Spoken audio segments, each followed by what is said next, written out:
This is an antique 1901 Singer model 28K. Serial number is P646516.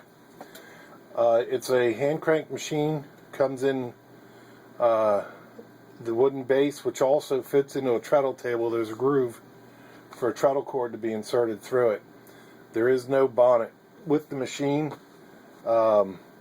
and it's all completely functioning, and it's been serviced and cleaned. And just to show you, I got 6 layers of denim, and just show you well it stitches.